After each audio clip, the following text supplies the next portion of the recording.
Ogun State Governor Dapo Abiodun has disclosed plans by his administration to introduce a price control mechanism in the state in order to ensure food security. As part of this initiative, the government will rebrand its bulk purchasing company as the Gateway Trading Company, which will operate in 4 zones to offer food items at more affordable prices. In addition, Governor Abiodun has suspended all market levies except for development and environmental levies, which are intended for market upkeep.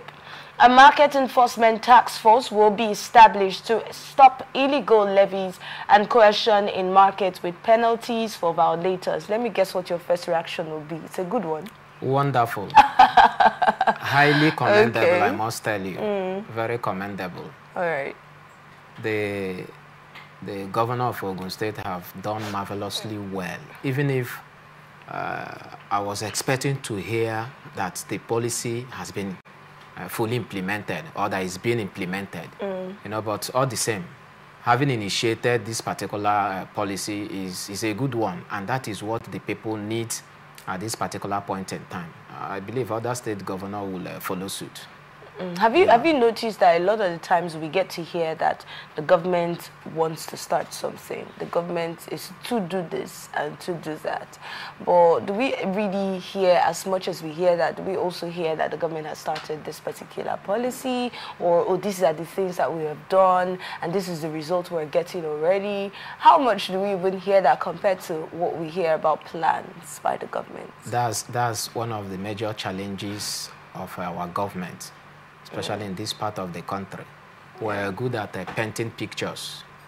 Our government, you know, they know how to paint pictures, they know how to campaign, you know, develop a blueprint. But when it comes to implementation of some of those wonderful policies, it becomes something else. Like I said, when I went through that story, one thing that came to mind was the implementation and the, you know, notifying the public of the outcome of this particular initiative. It's not just about, you know, enacting policies.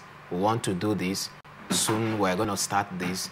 The people also want to get progress report. We want to see how far you've gone. We want to know when the initiative has officially been launched, and then also know how far that initiative is impacting on the life of the people. But on a general note, I think the initiative is quite commendable, but the government just having meeting and, you know, telling the people that they will soon start up. The government should start up as soon as possible, because believe me, the people are really lamenting. The people are crying. A lot is going on when it comes to, you know, what the consumers experience with traders in terms of purchase of goods and services. So the government should, as quickly as possible, start the implementation of this particular policy. Most times when we hear stories like this, the first thing that people would say, or any analyst might want to say, is what you already said about the fact that a lot of times we get to hear plans, but we don't get to see the implementation a lot as much as we hear the plans, right? Yeah. What do you think would be the bottlenecks that are, you know, like hiccups to this implementation? I'm asking you this question. You're a leader of an association, and you have this is not just an association that's just in Rivers State, it's in various other states. Sure. So it means you have people that you lead, so you're in leadership. Sure. So what do you think are usually the bottlenecks towards implementation of some of these amazing government policies? Yeah, one of the major setback or challenges to implementing some of these policies when it comes to those in a leadership position, especially the government, is the godfatherism syndrome. You know, those that have been ahead in that particular office or system, especially if they are of this, if they are coming from a background that has taught them how not to allow your subject, those you have brought on board, to outshine you or outsmart you. So you see a whole lot of bottlenecks, a whole lot of hindrances, you know, being strategically positioned to affect that particular policy. You know, so that's one challenge those of us in leadership we have encountered and we're still encountering. But it takes a very dogged and rugged leader you know, to push through and say, this is my time, this is my office. And fight your godfather. Exactly. I am the one, not actually fighting your godfather, but doing what the people needs and what the people deserve. And what is right. And what is right. You know, so that is one major bottleneck. And then also the masses has their own issues too.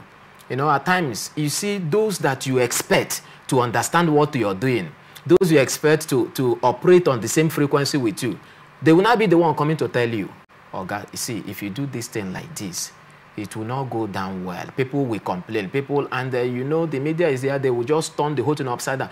Instead of them to give you that moral support, give you that courage as your people, as people that you're working with, they are not the one, you know, pulling you down, discouraging you. And once you get that kind of reaction from those you already felt they should be the one helping you out. Push the policy. Exactly. Believe me, as a human, your tempo, your momentum will drop. So like I said before, it takes a very rugged leader. And then also, some of the government, some of the leaders in the first place are not sincere. Some of them just come up with these policies. This is what the people wants to hear. Let us tell them what they want to hear so that they will be applauded. And before they will understand, the policy is forgotten and the people will no longer, they will not even remember that something like that was once mentioned. You know, so the government, the leaders also have their own strategy to making the people applaud them. And at the end of the day, they now retire back to what they are used to doing. You know, so I think those are some of the few bottlenecks, challenges. If we bring it down to government now, we'll be talking about those people who probably have been put in charge of various, let me say, should I say parastatals now, to make sure that that policy is effective and to make sure it's implemented. They start siphoning funds. That could be one of the reasons. They start siphoning funds that are meant for the people. Or there's this saying that in Nigeria, right, if the government makes a particular amount available for something, people just believe that before that amount gets to the contractors, it would have been, you know, different sides of the cake would have been sliced off the amount. And that could be one of the issues that we are facing with implementation. And then another thing that I would really like us to talk about is the confidence of the people in the government. People have lost their confidence. Sure. So most times when policies like this are discussed, people are not even putting their mindset. They don't see it working. And why is that? They don't see it working because over time, you know, like I said, I think one of the shows here, I said that it will be difficult for a particular government to convince me of any policy until I see the implementation, until I run an analysis and see the positive impact of that policy on the people or the beneficiary. The reason is because over time, I'm no longer a child, I'm no longer a kid, you understand? So if I have followed the system for the past 1, 2, 3 decades, and the story has not actually changed significantly, so you don't expect me to easily believe anyone that comes on board and then calls himself or herself a saint. I wouldn't want to be driven by verbal expression. I want to see results. So that's one of the reasons it seems, you know, the people now find it difficult to believe the government, because we have had cases of government assuring the people, telling us what they intend to do, and those things sometimes even when this government official who's talking has showed results in various other policies, people still don't want to trust him.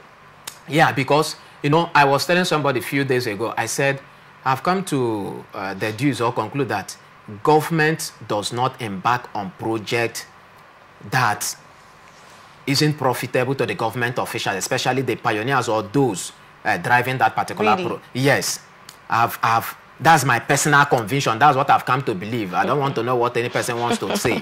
You know, it's based on my own personal analysis and conclusion. Before you see a government driving a particular project or policy, believe me, there are government parastatals, there are government functionaries, government personalities or personnel that will be the direct beneficiary of that particular initiative. Otherwise, from the little I have gathered, no government will want to do what will directly impact the masses without having their own men being the direct and the first beneficiary. You know, so anytime you see government implementing a particular policy or project, critically, you know, understudy that particular project or policy very well, you discover that so and so person is coming from the government angle, or so and so person has done something for the government, and then this is his area. So the government decided to set up this particular thing so that that person can be carried along in that area. So you don't blame the people. Right. Those of us are the grassroots. You know, we see some of these things happen. If you're not grassrooted, you may not understand. Those that are not grassrooted will be applauding the government. Oh, the government has done this. But if you are following at the grassroots, you discover, oh, this is the reason behind this initiative. So even if the masses are somehow benefiting, but to a very large extent, the government functionaries or cartel men are the target. No, when you talk about grassroots, looking like your definition of grassroots is different from what we know. Because when you say people are the grassroots, I'm looking at the poor and vulnerable, or just the masses now, not just poor, right? The masses. But you say there are specific people in the grassroots that know what is going on underneath. And I'm like, who are these human beings you're talking about? Exactly. Some of us are those persons. You know, I'm one of them. You know, we have not all the masses that are suffering that understands why they are suffering, and some of the things that probably the government or their leaders are getting as a result of their suffering. You understand? But all of us, we are the masses. But when it comes to those grassrooted, I use that word from a political point of view or perspective. So those of them that has political inclination or understanding, you notice that when somebody says, I'm a grassroots person, it's not just an ordinary word. That means the person is at the base, following the system, understanding and understanding some of these government policies, and you know, the person can as well tell you this is the reason for this, this is the reason for this, based on the findings at the grassroots. All right, grassrooted people, let's move on.